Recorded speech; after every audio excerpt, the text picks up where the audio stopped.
मुंबई, वो शहर जहां लोग आंखों में सपने बसाए आते हैं।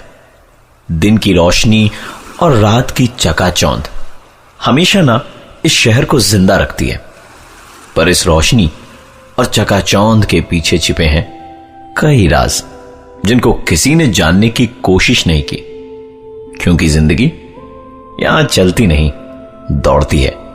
शायद यही कारण था कि उन लोगों ने उनकी जिंदगी में हो रही अजीबो गरीब घटनाओं के पीछे का राज जानने की बहुत दिनों तक कोशिश ही नहीं की।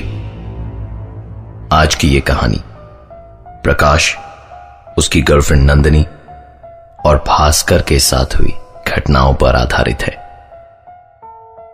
ये तीनों एक साथ बोरीवली के 2 BHK फ्लैट में रहते थे, जहां शिफ्ट हुए उन्हें सिर्फ 3 महीने ही हुए थे। ये तीनों एक साथ एक ही कॉल सेंटर में काम भी करते थे। जिंदगी का हर लम्हा एक साथ बिताते।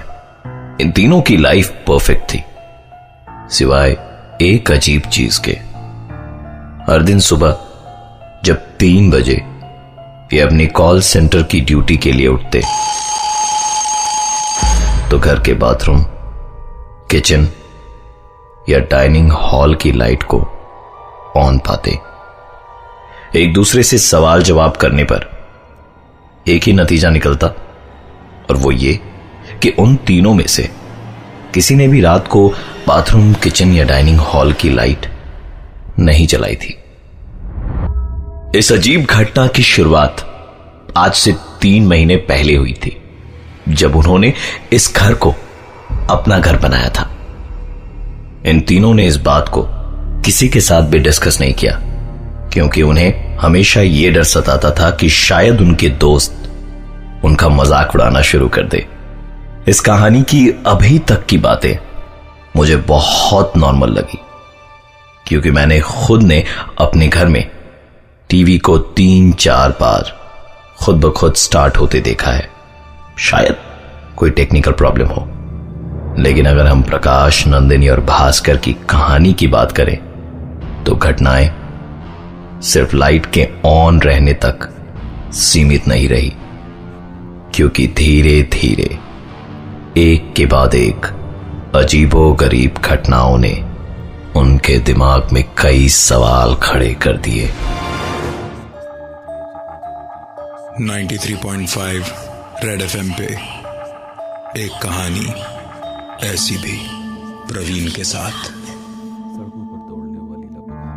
मुंबई के बोरीवली इलाके में 2 BHK का फ्लैट, जिसमें प्रकाश, उसकी गर्लफ्रेंड नंदिनी और भास्कर 3 महीने से रह रहे थे। हर सुबह 3 बजे जब वो कॉल सेंटर की ड्यूटी के लिए उठते, तो बाथरूम, किचन या डाइनिंग हॉल की लाइट्स स्विच ऑन पाते। इस घटना का जवाब उन तीनों में से किसी के पास नहीं था।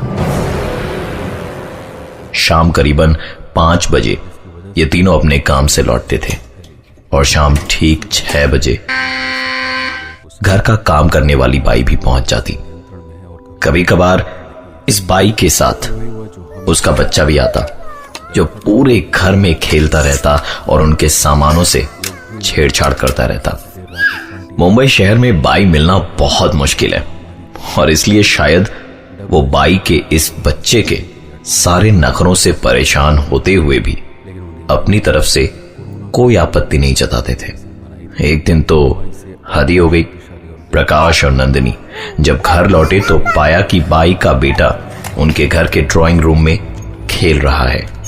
उन्हें लगा शायद बाई उस दिन जल्दी काम पर आ गई, लेकिन आश्चर्य की बात तो ये थी कि बाई उन्हें सारे घर में कहीं भी नजर नहीं आई। उन्हें लगा शायद अपने बच्चे को उनके घर पर खेलने के लिए छोड़कर बाई बगल वाले शर्मा जी के यहां काम करने चली गई होगी। प्रकाश बहुत ही गुस्से में था आज, क्योंकि काम वाली बाई के रहते उसके बेटे का आना और उसके घर में खेलना तो ठीक था, लेकिन बाई अपने बेटे को यूं उनके घर में छोड़कर किसी दूसरे के घर में काम करने जाए, ये उन्हें मुनासिब नहीं लगा। करीबन 1 घंटे इंतजार करने के बाद प्रकाश और नंदिनी बगल वाले शर्मा जी के घर गए काम वाली बाई के बारे में पता लगाने। शर्मा जी का जवाब सुन दोनों हक्के बक्के रह गए, क्योंकि शर्मा जी के अनुसार काम वाली बाई तो आज आई ही नहीं थी। एक अजीब सी कश्मकश में दोनों अपने दिमाग में सवालों की लड़ी लिए वापस अपने घर की ओर लौटे, लेकिन इस बार आश्चर्यजनक रूप से पूरे घर में वो बच्चा उन्हें कहीं भी नजर नहीं आया।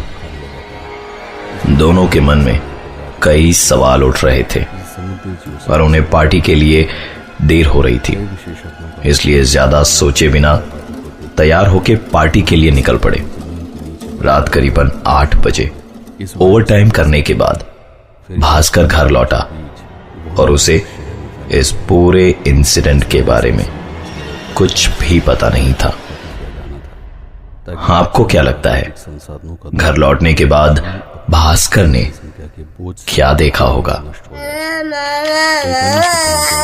फार्मास्यूटिकल कंपनी के द्वारा इस बार 93.5 रेड एफएम पे पूरी दुनिया इसकी चपेट एक कहानी ऐसी भी प्रवीण के साथ बड़ा मुनाफा कमा सके, लेकिन 2021 में प्रकाश और नंदिनी ने पीछे छोड़ अपने घर में काफी अजीबो गरीब चीज नोटिस करने के बाद यूनाइटेड सब कुछ पीछे छोड़ ऐसी रिपोर्ट शाम की पार्टी के लिए अपने घर से निकल पड़े। पर इस वायरस कोविड ओवर टाइम करने के बाद भास्कर करीबन 8 बजे रात को के मुताबिक अपने घर पहुंचा। भास्कर ने घर का दरवाजा खोला तो पाया कि हमेशा की तरह बाथरूम की लाइट जली हुई थी। हमेशा के लिए लुप्त उसने लाइट स्विच ऑफ करना जरूरी नहीं समझा, आबादी को आधा कर दिया। क्योंकि उसे तभी नहाने भी जाना था। वायरस विकसित करना होगा जो सिर्फ रूम में एंटर करके भास्कर ने अलमारी खोल अपना टॉवल निकाला और बाथरूम की ओर चल पड़ा। भास्कर ने जैसे ही बाथरूम का दरवाजा खोला, राजनेता और उसके पैरों तले जमीन खिसक चुकी थी। होने के बावजूद बाथरूम के फर्श और दीवार पर अब इन सभी बातों में सिर्फ खून ही खून के धब्बे थे। वायरस सभी डरे हुए भास्कर ने तुरंत बाथरूम का दरवाजा बंद करा रोड वैक्सीन के साथ और डर के मारे अपनी अनेक वो मेन डोर की ओर भागा। जो फाइनेंस ना अचानक उसके भागते हुए कदम एक आवाज को सुनकर रुक गए। सिस्टम पर हावी होने ये आवाज भास्कर के कमरे से आ रही थी। सहमे हुए कदमों से भास्कर प्रयागराज अमेठी अपने रूम की ओर आगे बढ़ा इन सभी जगहों पर जो और रूम का नजारा देख पावर प्लांट से बेची जाती उसे अपनी आंखों पर विश्वास नहीं हो रहा था। भास्कर ने देखा कि उसके बाई का बच्चा जिसके कारण वो चाह उसके बिस्तर पर सांस नहीं अपने घुटनों में मुंह को छिपाए बैठा था। भास्कर ने उससे पूछा कुछ ही दिन थे कि तुम यहाँ क्या कर रहे हो? सड़कों के अभी तो तुम यहाँ नहीं थे। स्ट्रीट लैंपों में रोशनी कब ये सवाल सुन हमेशा के लिए उस बच्चे ने धीरे से अपने घुटनों से मोबाइल नेटवर्क और मुंह को उठाया। सालों बीत चुके थे। उस बच्चे के चेहरे पर एक अजीब सी तेज आप और होठों पर एक अजीब सी मुस्कान थी, अब तो बस इसी मानो जिनमें कब इस कई राज समाये हों। का हमेशा के लिए अंत हो जाएगा। बाथरूम में खून मेरी तरह जो कुछ लोग और बिस्तर पर काम वाली बाई के बच्चे का होना, शायद दूसरे जिसके अजीब हाव भाव को देख भास्कर अंदर तक डर चुका था। वो तुरंत दौड़ता हुआ उस घर से बाहर की ओर निकल गया। क्योंकि हम जहाँ भी जाएंगे वहाँ डरे हुए भास्कर के फोन कॉल के तुरंत बाद ही धीरे आपको कमजोर बनाए। नंदिनी और प्रकाश और जब आपकी प्रतिभा पार्टी को छोड़कर घर चले आए और तीनों ने बहुत साहस करके उस घर के अंदर जाने की हिम्मत करी। भास्कर, प्रकाश और नंदिनी ने जैसे ही घर का दरवाजा खोला तो हमेशा की तरह 93.5 रेड एफएम पे एक कहानी ऐसी भी प्रवीण के साथ। किसी घर में लाइट का अपने आप ऑन होना शायद इलेक्ट्रिकल फॉल्ट के कारण हो, लेकिन बाथरूम में चारों तरफ खून के छींटे और बहुत ही अजीब सी परिस्थिति में काम वाली बाई के बच्चे का उनके घर में मौजूद होना और दूसरे ही पल उसका गायब हो जाना प्रकाश, नंदिनी और भास्कर के दिमाग में सवालों का तूफान खड़ा कर रहा था। भास्कर प्रकाश और नंदिनी को साथ लेकर जब उन्हें बाथरूम में खून के छींटे दिखाने ले गया तो आश्चर्यजनक रूप से वहां पर कुछ भी नहीं था। रात करीबन 10:30 बजे थे। तीनों इसी सोच में डूबे थे कि क्या आज की रात इस घर में रहना उनके लिए ठीक होगा। इस बीच प्रकाश ने मकान मालिक को फोन लगाया और उसके दोस्त भास्कर के साथ बीती सारी घटनाएं बताई। मकान के मालिक ने सारी बात सुनने के बाद उन्हें बताया कि आज से 10 साल पहले इस मकान में एक परिवार रहता था। कर्ज के बोझ में दबे होने के कारण इस परिवार के कर्ता ने पहले अपनी बीवी और अपने बेटे की बेदर्दी से हत्या करी और फिर खुद फांसी लगाकर आत्महत्या कर ली। ये सब जानने के बाद वहां रहना तो दूर, उस घर में एक एक पल गुजारना भी प्रकाश, नंदिनी और भास्कर के लिए बहुत भारी पड़ रहा था। बाथरूम में खून देखने की घटना को शायद मन घड़त मानने के बावजूद भी हम उसे आज से 10 साल पहले घटी घटना से जोड़ सकते हैं, लेकिन काम वाली बाई के बेटे का विवादास्पद रूप से उनके घर में मौजूद होना और अचानक से गायब हो जाना, इसका कारण किसी को भी मालूम नहीं था। जैसे तैसे आज की रात प्रकाश, नंदिनी और भास्कर ने उस घर में गुजारी और सुबह होने का इंतजार करने लगे, क्योंकि उन्होंने फैसला ले लिया था कि सुबह होते के साथ ही वो इस घर को छोड़ कहीं और शिफ्ट हो जाएंगे। अगले दिन जब काम वाली बाई उनके घर आई तो प्रकाश, नंदिनी और भास्कर तीनों उस पर टूट पड़े।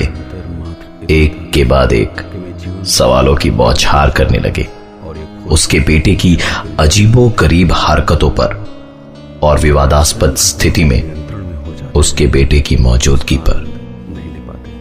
5 मिनटों तक स्तब्ध रहने के बाद कामवाली ने अपनी चुप्पी तोड़ी और बस एक ही चीज कही कि उसके पास उनके सवालों का कोई जवाब नहीं है, क्योंकि उसका तो कोई बेटा ही नहीं है।